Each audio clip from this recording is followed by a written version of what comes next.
So here's the Egnyte website that a person who's trying to use Egnyte will get to see.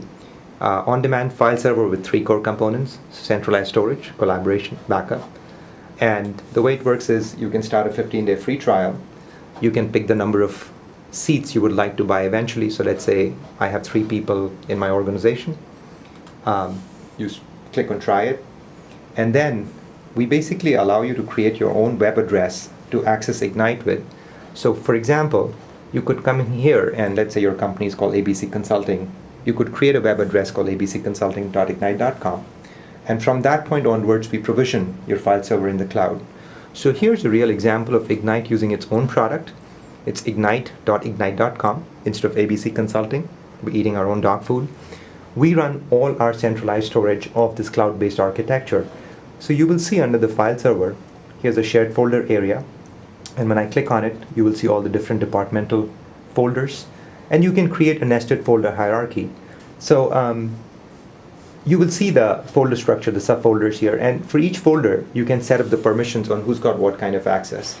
And in order to simplify this whole thing, we basically allow you to create whatever folder structure or the permission access you want to create. So you can say, does this person have read, write, delete?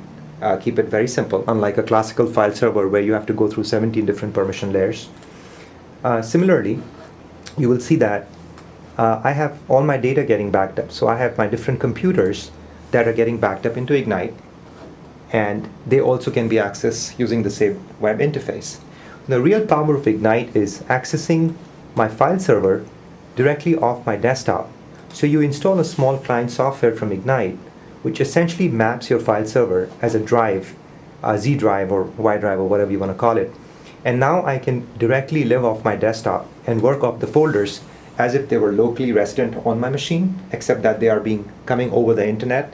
And this is not a demo account, this is running off our production servers, and this is exactly the user experience would be for any person accessing this. And I could open a document, edit that document, and push it right back into Egnyte. Now, as you make file changes, we start doing very interesting things, that a file could be modified by multiple people over a period of time. So Egnyte will basically create automatic versions of it. So you will see this plus sign with the number 3 against it. And we basically have created different versions of this file as and when the file was changing without you needing to create v1, v2 or something in the file name.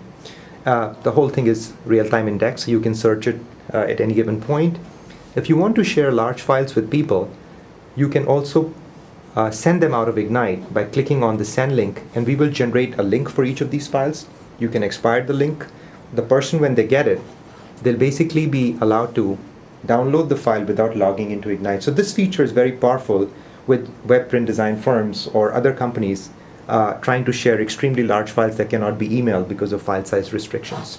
In one simple interface, with a left pane, right pane, well understood paradigms, you pretty much can manage all your corporate data, share it with people outside, and then back up your own personal computers and access it on the fly. So here's an example of using your Egnyte file server using the iPhone. And essentially, we have enabled your drive, your file server, as your mobile drive now. And I actually, on the go, have access to all my data. So as an example, I could go to the shared folders and get access to all my corporate data, no matter where I am. And we actually are looking at our Egnyte file server, which has got almost 1 terabyte worth of data. So it's bringing all of that data back. And you'll see all the different folders here. So for example, let me go further down into marketing. And given who's accessing their file server, you can see the smiley face. That allows me to change the folder access controls. I can add people as either power users or what I call as my guest accounts or standard users. I can even look at the files right here. So I can basically use my iPhone to access all my corporate data on the fly. Also, interestingly, let me show you another aspect of Egnyte on the iPhone. You can see here's my backup. This is basically all my backed up computers on the Egnyte file server that I could access using my iPhone. So here's my work computer. Here's my personal Mac at home that I use. And then there's my email, actually my Outlook email that I could access using the iPhone. So I could go in here, and similar to how I was looking at my shared folders, which is the corporate data, I can similarly browse through my personal data and pull up the files and read them on the fly. So using this little computer, as I call it, I pretty much have access to all my data using the iPhone as my smart computer.